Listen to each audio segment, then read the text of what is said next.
गुरुत्वाकर्षण का दूसरा पार्ट, थोड़ा सा टॉपिक बड़ा था, हम देखिए छोड़ना नहीं चाहते हैं, जो करिए अच्छे से करिए, ठीक है। क्वेश्चन है आसमान की ओर फेंका गया पत्थर पृथ्वी की ओर वापस क्यों आता है? तो इसका आंसर क्या है? एक बल होता है जो भूमि की ओर खींचता है, जिसको गुरुत्वाकर्षण बल कहते हैं। जब एक वस्तु ऊपर की ओर फेंके जाने पर अपने शीर्ष पर पहुंच जाता है, तो ये क्वेश्चन तो हमने किया था, तो वेग शून्य हो जाता है और उसका त्वरण 10 मीटर प्रति सेकंड होता है। गुरुत्वजनित त्वरण को कैसे दर्शाया जाता है? तो अंग्रेजी के छोटे अक्षर स्मॉल जी से दर्शाया जाता है। चंद्रमा पर आवाज़ क्यों नहीं सुनाई पड़ती? क्योंकि चंद्रमा पर कोई वायुमंडल नहीं है। गुरुत्वाकर्षण द्वारा किया गया कार्य किस पर निर्भर करता है? तो वस्तु की आरंभिक और अंतिम अवस्थाओं के ऊर्ध्वाधर ऊंचाइयों के अंतर पर निर्भर करता है। गुरुत्वाकर्षण का सार्वभौमिक नियम जो है वस्तुओं को किसी भी युग्म पर लागू होता है, लेकिन युग्म याद रखिएगा। कैपिटल जी के बारे में आपको पता है, सार्वत्रिक गुरुत्वाकर्षण नियतांक होता है। नेक्स्ट है, चंद्रमा पर कैपिटल जी का मान पृथ्वी पर कैपिटल जी के मान के बराबर है। सही बात है, ये बातें सही है, लेकिन इसमें गलत क्या है? गलत यही है कि न्यूटन के गुरुत्वाकर्षण नियम का प्रयोगशाला में ही मान्य है, ये गलत है, ऐसा नहीं है, ठीक है। नेक्स्ट है, यदि दो कणों के बीच की दूरी बढ़ जा रही है, तो डिस्टेंस अगर बढ़ जाए तो फिर ऑब्वियस की बात है कि जो गुरुत्वाकर्षण बल है वो कम हो जाएगा, क्योंकि आपको कई बार बताएं, इस फार्मूले पर ध्यान दीजिए तो आपको पता चल जाएगा कि जो डिस्टेंस है वो व्युत्क्रमानुपाती है। अगर डिस्टेंस बढ़ा तो एफ कम हुआ। दो वस्तुओं के बीच गुरुत्वाकर्षण बल एफ है, यदि दोनों वस्तुओं के बीच की दूरी को परिवर्तित किए बिना उनके द्रव्यमान को आधा कर दें तो भी क्या होगा? गुरुत्वाकर्षण बल 1/4 हो जाएगा। भाई भाई दो द्रव्यमान है, इसको आधा करेंगे तो इसको आधा करेंगे तो टोटल क्या हो गया? 4, इसीलिए 1/4 हो गया। नेक्स्ट है, पृथ्वी वस्तुओं को अपनी ओर गुरुत्वाकर्षण बल के कारण आकर्षित करती है। नेक्स्ट 36 है, निम्नलिखित में से एक गुरुत्वाकर्षण बल के सार्वत्रिक नियम से संबंधित नहीं है, वह है चंद्रमा की चारों ओर पृथ्वी की गति, ठीक है। चंद्रमा और सूर्य के कारण ज्वार, वो भी वह है। पृथ्वी के चारों ओर चंद्रमा की गति, ये भी है। और वह बल जो हमें पृथ्वी से बांधता है, यह भी गुरुत्वाकर्षण से संबंधित है, ठीक है। स्मॉल जी का मान वह के साथ बढ़ जाता है, ऊंचाई में कमी अगर है तो बढ़ जाता है। जब किसी पिंड को विषुवत रेखा से उत्तर और दक्षिण ध्रुव पर लेकर के जाएंगे तो जी का मान बढ़ेगा, और जी का मान बढ़ा तो भार भी बढ़ जाएगा, ये हम आपसे डिस्कस कर चुके हैं पिछली क्लास में। जब एक पृथ्वी उपग्रह पृथ्वी के चारों ओर 40,000 किलोमीटर की त्रिज्या के गृह पथ में घूमता है, तो स्मॉल जी की जो गुरुत्वाकर्षण बल द्वारा किए गए कार्य की गणना 0 जूल होती है, ठीक है। कितनी होती है? 0 जूल होती है। अच्छा जी, वो भार और द्रव्यमान में अंतर आपको पता ही होगा। द्रव्यमान नियत होता है, पूरे ब्रह्मांड में जो द्रव्यमान होता है वह नियत होता है, लेकिन जो भार होता है वो mg होता है। इसमें g के कारण ये नियत नहीं होता है। और जो द्रव्यमान है वो एक अदिश राशि है और जो भार है वो एक सदिश राशि है। द्रव्यमान का मात्रक किलोग्राम होता है, लेकिन भार का मात्रक न्यूटन होता है, या किलोग्राम मीटर पर सेकंड स्क्वायर होता है। चंद्रमा पर गुरुत्वीय त्वरण का मान पृथ्वी के गुरुत्वीय त्वरण के मान से 1/6 होता है, इसीलिए चंद्रमा पर जो है भार कम होता है, ठीक है। नेक्स्ट है, पृथ्वी पर सतह पर पलायन वेग का मान 11.2 किलोमीटर प्रति सेकंड, मीटर प्रति सेकंड नहीं होता, याद रखिएगा। पलायन वेग में 11.2 किलोमीटर प्रति सेकंड का बात कहा गया है, ठीक है। गलती कराने हैं तो मीटर प्रति सेकंड लिख दिया, आपको 11.2 याद करके गए हैं। अब पलायन वेग आया है तो इसको भी पढ़ लेते हैं, क्या होता है पलायन वेग? एस्केप वेलोसिटी जिसको बोलते हैं, एस्केप वेलोसिटी, ठीक है। पलायन वेग, पलायन वेग वह वेग है जिससे किसी वस्तु को फेंकने पर, मतलब उस वेग से अगर आप किसी वस्तु को फेंकें तो वह वस्तु वापस लौट कर नहीं आएगा। अगर किसी ग्रह का द्रव्यमान m है, त्रिज्या r है, तो उस ग्रह का पलायन वेग जो होता है, इसके वेलोसिटी होता है, वो √2gm/r होता है, ठीक है। और अगर आप इसमें जी की वैल्यू रख दें, जी की वैल्यू स्मॉल जी के टर्म में रख दें, तो ऐसे ही आप लिखेंगे, जो वी ई है वो under root 2 capital G M upon R है। अगर जी को आप रख देंगे तो जी हो जाएगा आपका 2 G R square upon small M. इसको पुट कर दीजिए, क्योंकि आपको पता है आर जो होता है वो G M upon R square होता है। जी जो होता है स्मॉल जी वो G M upon R square होता है। यहीं से हमने क्या निकाल लिया, जी की वैल्यू निकाला। जी को यहाँ पुट कर देंगे तो वी स्केप जो आ जाता है वो अंडर रूट 2 जी आर आ जाता है। ये है फार्मूला मेन आपका। पलायन वेग का मान फेंके जाने वाले वस्तु के द्रव्यमान पर निर्भर नहीं करता है। इस फार्मूले में आप हमको एक बात बताइए, क्या ये आपको कहीं एम है कि पलायन वेग का मान फेंके जाने वाले वस्तु के द्रव्यमान पर निर्भर करता है? नहीं है, कहीं एम है ही नहीं है। पृथ्वी पर पलायन वेग का मान 11.2 किलोमीटर प्रति सेकंड होता है। चंद्रमा पर पलायन वेग का मान 11.2 किलोमीटर प्रति सेकंड और चंद्रमा पर 2.35 किलोमीटर प्रति सेकंड, सूर्य पर 42 किलोमीटर पर सेकंड होता है। तीनों चीज़ बता दिए। चंद्रमा पर उतरने वाले अंतरिक्ष यात्री अपने पीठ पर बोझ बांध कर उतरते हैं, क्योंकि पृथ्वी की तुलना में चंद्रमा पर पलायन वेग कम होता है। कम ही वेग से वो कहीं दूसरे जगह चले जाएंगे वो। चंद्रमा पर ये देखने पर अंतरिक्ष काला, चंद्रमा पर से देखने पर अंतरिक्ष कैसा दिखाई पड़ता है? ये क्वेश्चन कई बार पूछा हुआ है। काला दिखाई पड़ता। पलायन वेग के साथ साथ एक कक्षीय वेग भी पढ़ लें। कोई भी ग्रह सूर्य के चारों ओर किसी कक्षा में जिस वेग से वो चक्कर लगाता है उसको कक्षीय वेग कहते हैं। उसकी जो वैल्यू होती है ऑर्बिटल वैल्यू वो होती है जी एम अपान आर, और स्केप वेलोसिटी थी under root 2 G M upon R. अब बताइए इन दोनों में है अंतर? हाँ एकदम। तो वी स्केप और वी ऑर्बिट की अगर बात करें तो अंडर रूट 2/1, ये है रेशियो। ठीक है। ध्रुवीय उपग्रह क्या होते हैं? वैसे उपग्रह जो पृथ्वी के नज़दीक की कक्षा में चक्कर लगाते हैं ध्रुवीय उपग्रह कहलाते हैं। और ध्रुवीय उपग्रह का कक्षीय वेग 8 मीटर प्रति सेकंड है। आवर्तकाल 84 मिनट है। इसका उपयोग मौसम संबंधी जानकारी के लिए किया जाता है। ठीक है। और एक जियो सेटेलाइट होता है, जियो स्टेशनरी सेटेलाइट होते हैं जिसको बोलते हैं, याद रखिएगा। जियो स्टेशनरी मतलब भूस्थिर उपग्रह। भूस्थिर उपग्रह क्या होते हैं?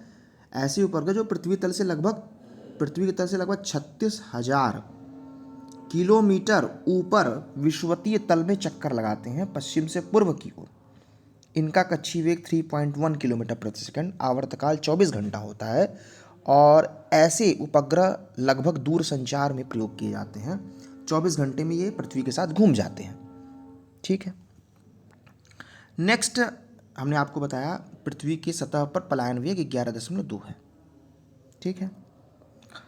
नेक्स्ट है कि भूकेंद्रीय और सूर्य केंद्रीय शब्द किसे संदर्भित करते हैं? पृथ्वी और सूर्य के चारों ओर नक्षत्रीय वस्तुओं की गति को प्रतिबंधित करने वाले नियम को। नेक्स्ट है ग्रहों की गति के बारे में निम्नलिखित में से कौन सा सत्य है? तो एक ग्रह की कक्षा 2 केंद्र बिंदु में से एक में सूर्य के साथ अंडाकार है। 43वां क्वेश्चन है कि एक भू स्थिर उपग्रह 35,790 किलोमीटर ऊंचाई पर कक्षा में पूर्ण परिक्रमण कितना समय लेता है? 24 दिन। 24 दिन में वो काम कर लेता है। 24 दिन में नहीं, 24 घंटे हैं। 36,000 किलोमीटर है तो कितना समय लेता है पूर्ण परिक्रमण में? आवर्तकाल 24 दिन है, ये 24 घंटे होनी चाहिए। निम्न में से कौन सा कथन गलत है? तो वस्तु का भार ध्रुवों पर न्यूनतम, ये गलत है, ध्रुवों पर अधिकतम होता है। ठीक है। किन्हीं दो स्थूल वस्तुओं के बीच गुरुत्वाकर्षण बल कार्य करता है। कौन सा बल हमारे सौरमंडल की संरचना को बनाया हुआ है? गुरुत्वाकर्षण बल है। निरंतर गुरुत्वाकर्षण का चिन्ह क्या होता है, या सार्वत्रिक जो होता है कैपिटल जी होता है। कौन सा एक रासायनिक प्रतिक्रिया नहीं है? गुरुत्वाकर्षण। अंतरिक्ष यात्री यान के अंदर अंतरिक्ष यात्री शून्य वजन का महसूस कर, पृथ्वी के केंद्र पर पिंड का भार शून्य होता है क्योंकि स्मॉल जी ही शून्य हो जाता है। गुरुत्वीय त्वरण जी किस पर निर्भर नहीं करता है? पृथ्वी के द्रव्यमान या गिरने वाली वस्तु के द्रव्यमान पर निर्भर नहीं करता है। नेक्स्ट है, चंद्रमा की सतह से लाए गए चट्टान पर क्या असर होगा? इसके भार में परिवर्तन होगा, इसका भार अलग अलग होगा। ठीक है। नेक्स्ट है कि जब दो अंडों को किसी निश्चित ऊंचाई से इस प्रकार गिराया जाता है कि एक अंडा पक्के फर्श पर दूसरा तकिए पर गिरता है, तो निम्न में से कौन सा संभावित परिणाम नहीं होगा?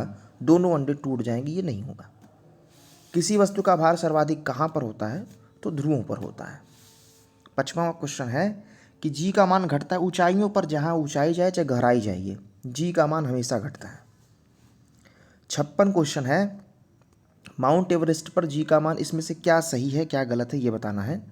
तो देखिए, माउंट एवरेस्ट पर जी का मान कम होता है, और जो एक गेंद को लंबवत फेंकने पर 15 सेकंड के बाद जमीन पर वापस आता है, इसका वेग 150 मीटर पर सेकंड है।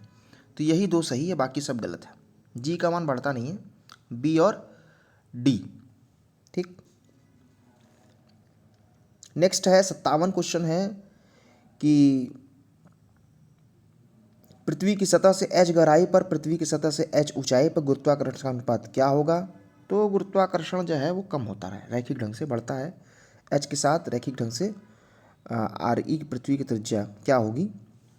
तो गुरुत्वाकर्षण का जो ऊंचाई पर कम होता है। जी का मान जो है पृथ्वी के केंद्र की ओर जाने पर कम होने लगता है। ठीक। मुक्त रूप से गिरने के दौरान पिंड किस स्थिति में होता है? भारहीनता का अनुभव करता है। अगर मुक्त फ्रीली गिर रहा हो तो भारहीनता का अनुभव करता है। एक टॉपिक बचा है इसी में, लिफ्ट वाला, वो भी हम बता रहे हैं, बस ये क्वेश्चन खत्म हो जाए। 10 क्वेश्चन और हैं। किसी वस्तु पर कार्य करने वाले गुरुत्व बल को क्या कहते हैं? तो ये है द्रव्यमान। ठीक है। गुरुत्वाकर्षण की वजह से उत्पन्न होने वाला त्वरण का मान नीचे गिरने वाली वस्तु के द्रव्यमान m पर निर्भर नहीं करता है। याद रखिएगा, कई बार बताए हैं हम आपको। निम्नलिखित में से कौन सा गुरुत्वाकर्षण का उदाहरण नहीं है? तो ब्लैक होल के घूर्णन में सहायक है, ये नहीं है। बाकी सब गुरुत्वाकर्षण का उदाहरण है। मुक्त रूप से गिरने वाली वस्तु निर्वात में संभव है, केवल निर्वात में संभव है। गुरुत्व बल ध्रुव द्रव्यमानों के बीच आकर्षण बल द्वारा परिभाषित होता है।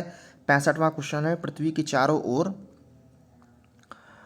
के चारों ओर चंद्रमा की गति एक गुरुत्व बल के कारण होती है। पृथ्वी के भूमध्य रेखा पर किसी पिंड के भार की तुलना में ध्रुवों पर पिंड का भार ध्रुवों पर ज़्यादा होता है, विषुवत रेखा पर भूमध्य रेखा पर कम होता है। बस यही जानिएगा, सेंटेंस पर आप अपना समझ लीजिएगा। निम्न में से किस स्थान पर गुरुत्वीय त्वरण शून्य होता है? तो केंद्रों पर गुरुत्वीय त्वरण शून्य होता है। फार्मूला हमने बताया था पिछली क्लास में। वह बिंदु जहाँ पर एक वस्तु का संपूर्ण भार कार्य करता है वह कहलाता है गुरुत्वाकर्षण का केंद्र कहलाता है। जी की इकाई मीटर प्रति सेकंड स्क्वायर होती है। निम्न में से कौन सा कथन गलत है? तो जी का मान गिरते हुए वस्तु के द्रव्यमान पर निर्भर करता है, ये गलत है, नहीं करता है। ठीक है। अब टाइप 1 क्वेश्चन से पहले हम आपको थोड़ा सा लिफ्ट का कंसेप्ट हम सोच रहे थे कि चलते चलते उसको भी हम डिस्कस कर दें। और लिफ्ट का जो कंसेप्ट है, फिर उसके बाद सेंटर ऑफ मास का कंसेप्ट है। ये दो कंसेप्ट शायद छूट गया है, इसको हम डिस्कस कर देते हैं। देखिए, लिफ्ट में सवार व्यक्ति के भार का समीकरण जो होता है वो होता है एम जी प्लस माइनस ए, ये याद रखिएगा। ठीक है। एम जी तो होता ही है, लेकिन ए है वो है मशीन का त्वरण, मतलब जो गुरुत्व की मशीन है उसकी बात करें। जैसे अगर बात करें, अगर ऊपर जाएंगे तो प्लस ए होता है और नीचे आएंगे तो माइनस ए होता है। ठीक। नीचे अगर आएंगे तो माइनस ए होता है। जब लिफ्ट एक समान वेग से ऊपर जा रही है तो ए का मतलब 0 है। तो जब एक समान वेग से जा रही है तो डब्ल्यू की वैल्यू एम जी के बराबर है, भार अपरिवर्तित। जब लिफ्ट एक समान वेग से नीचे आ रही है तो नीचे जब आ रही है तो भी माइनस, तो डब्ल्यू बराबर एम जी, कोई दिक्कत नहीं। अब समस्या है, अगर लिफ्ट ए त्वरण से ऊपर जा रही है तो फिर डब्ल्यू की वैल्यू एम जी प्लस ए। अब इसमें क्या हो गया, भार में बढ़ोतरी हो गई, बढ़ गई। और अगर ए त्वरण से नीचे आ रहा है तो डब्ल्यू हो गया एम जी माइनस ए, तो भार में कमी हो गई। ठीक है। और अगर लिफ्ट का रस्सी टूट गया, इसका मतलब नीचे आ रही है, नीचे आ रही है तो मतलब ए और जी बराबर हो गया, तो भारहीनता का महसूस होगा व्यक्ति को। ठीक है। यही हमें आपको बताना था। द्रव्यमान केंद्र की अगर बात कर लें, द्रव्यमान केंद्र क्या होता है या सेंटर ऑफ मास क्या होता है? सेंटर ऑफ मास वह केंद्र जहां पर कोई वस्तु संतुलन की अवस्था में रहता है, द्रव्यमान केंद्र कहलाता है। द्रव्यमान केंद्र वस्तु के अंदर भी हो सकता है, वस्तु के बाहर भी हो सकता है। ठीक है। अब बल आघूर्ण की अगर बात कर ले, टॉर्क की अगर बात कर ले, तो बल आघूर्ण क्या होता है? बल और लंबवत दूरी या बल बाहु जिसको बोलते हैं, tau is equal to F into R. वह राशि जो किसी वस्तु को घूर्णन गति देती है उसे बल आघूर्ण कहते हैं। बल आघूर्ण एक भौतिक राशि है और इस किसी वस्तु को वृत्तीय गति में ला देती है। ठीक है। टाउ बराबर न्यूटन मीटर होता है, फोर्स इंटू या बल इंटू बल बाहु बोलते हैं जिसको। टाउ एक सदिश राशि है, बल आघूर्ण एक सदिश राशि है। अब न्यूमेरिकल कर लेते हैं। तो न्यूमेरिकल में पहला क्वेश्चन है गुरुत्वीय त्वरण जी। देखिए चंद्रमा पर g/8 होता है, गुरुत्वीय त्वरण बुध पर इतना होता है, ये सब आप समझ जाइएगा। जो चंद्रमा पर होता है वो भार पृथ्वी के भार का 1/6 होता है। तो एक तो ये फार्मूले से आप कर लेंगे कि अगर मान लीजिए कि धरती की सतह पर मापने पर एक वस्तु का भार 60 न्यूटन है तो चंद्रमा पर कितना होगा? 10 न्यूटन, 1/6 होता है।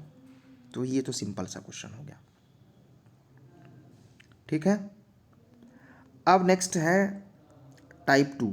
इस फार्मूले पर क्वेश्चन जो गुरुत्वाकर्षण वाला था कि यदि दो वस्तुओं के बीच की दूरी सामान्य दूरी से 6 गुना अधिक हो जाए तो क्या होगा?